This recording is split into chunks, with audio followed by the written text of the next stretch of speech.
Hello beautiful people, welcome back to your weekly dose of bite-sized true crime with me, Yinka Bokinni. I hope that you guys are doing well, and if you don't know what I do here, let me break it down for you.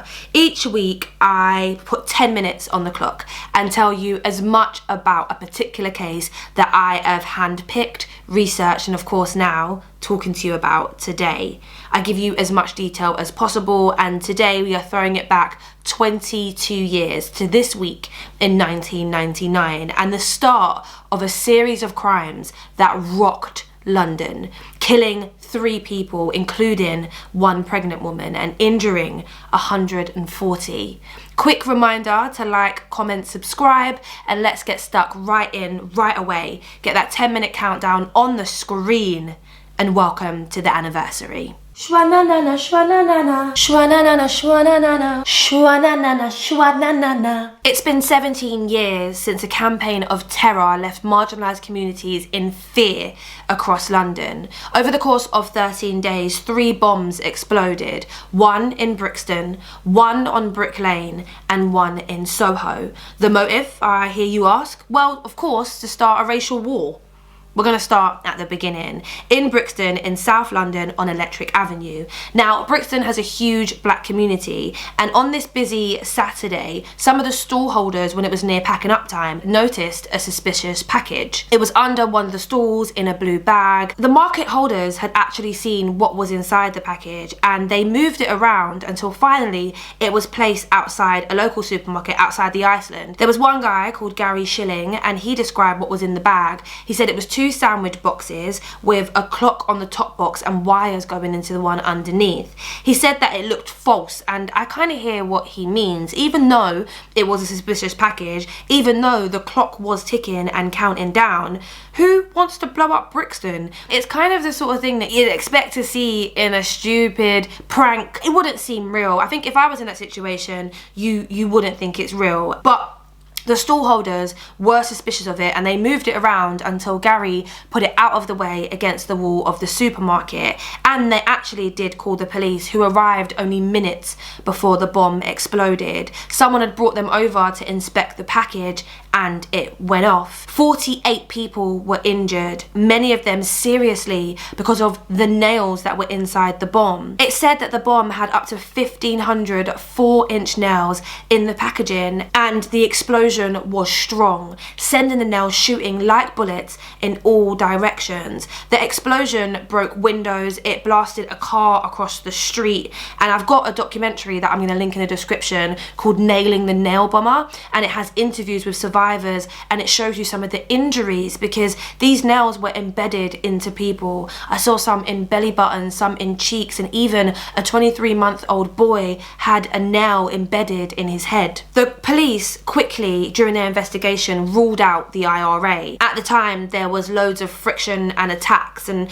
all this sort of stuff, but they thought that it was possible the responsibility could land in the laps of right-wing extremists attempting to start a backlash against the Stephen Lawrence report, which came out a few months earlier in February of 1999, and it showed racial prejudice in its true light in the UK. I actually covered Stephen Lawrence's case specifically last year on this series, and I'll put a little tab thing for you to have a look at it. There was a man who was the on-call commander, he's actually a knight now, Sir Hugh Ord, who said that when he first received the call on April 17th, his gut feeling was that the only logical explanation for the attack could have been racism, and his instinct proved to be correct. The second bomb was detonated the following Saturday on the 24th of April in East London on Brick Lane, which has an extremely large Bangladeshi community.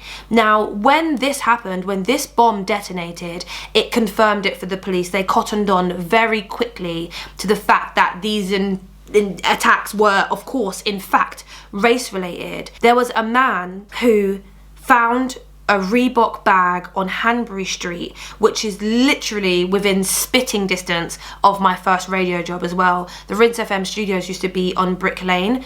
But anyway, he picked up the bag and he actually brought it to the police station, the police office on Brick Lane, which was closed on that Saturday. So he put it in the boot of his car where it exploded. Now 13 people were injured and the surrounding buildings and cars were damaged as well. But because it was in this man's car, part of me, all of me, I know that the explosion must have been muffled in the boot of this car. His car was destroyed, he was injured. But look at what happened in Brixton. So many people were injured. This man definitely, inadvertently, I think, saved loads of people. The third and final bomb was planted and detonated on the evening of Friday the 30th of April at the Admiral Duncan pub on Old Compton Street in Soho, in the heart of London's gay community.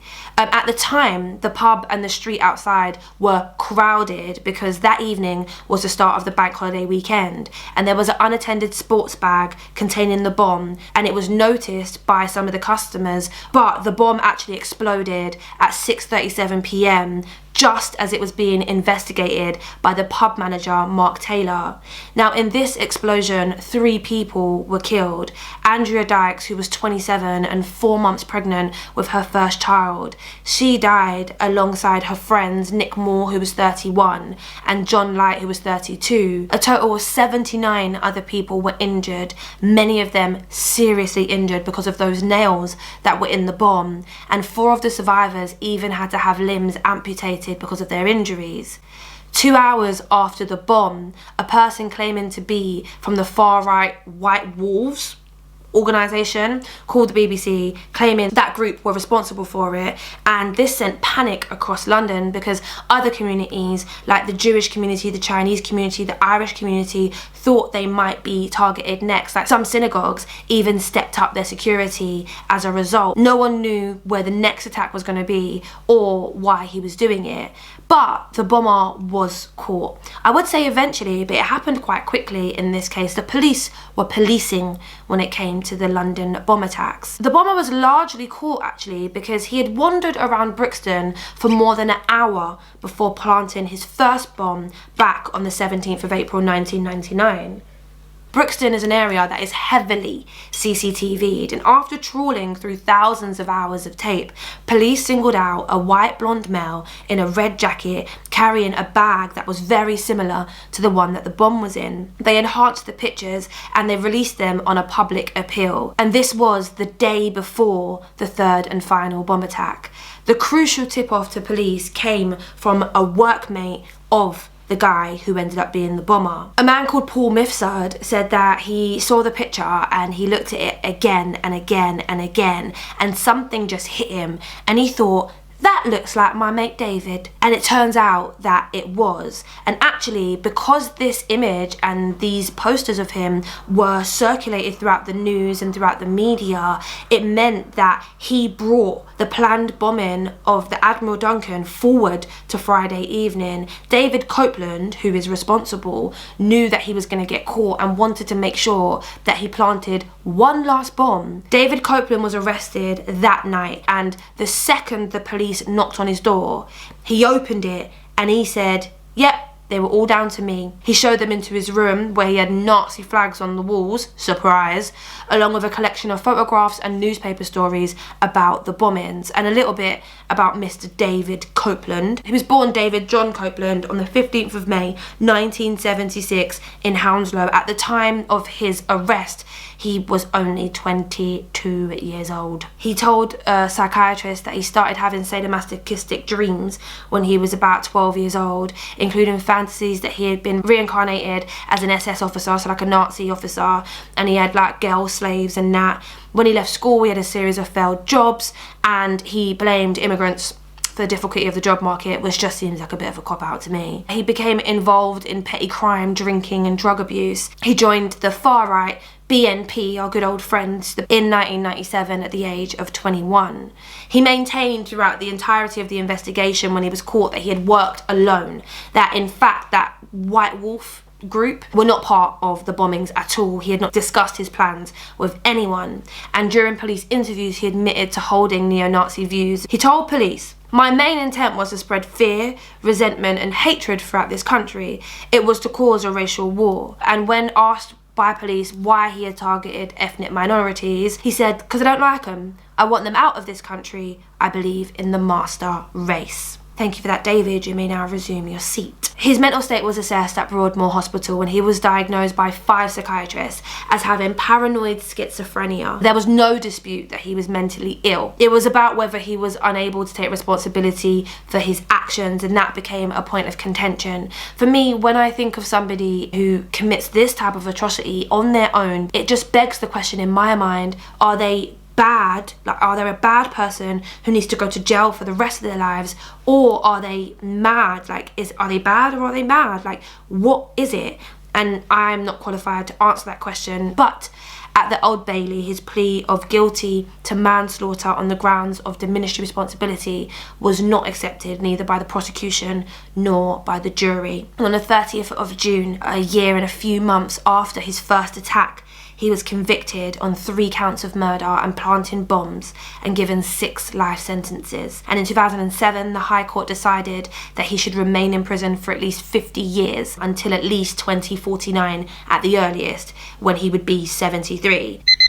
That's our time. It is up, ladies and gentlemen. And there you have it. The Brixton nail bombing attack happened this week 22 years ago, and David Copeland is currently sitting in jail for that and 2 other bombings across London.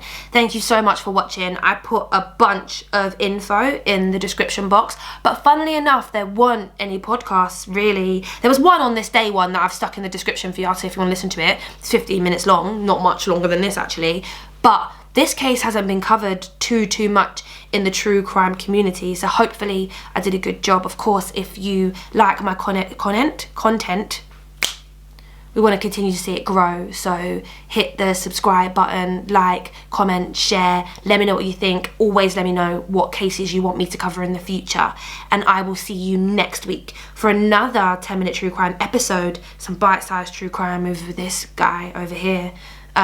Thank you for watching. Thank you.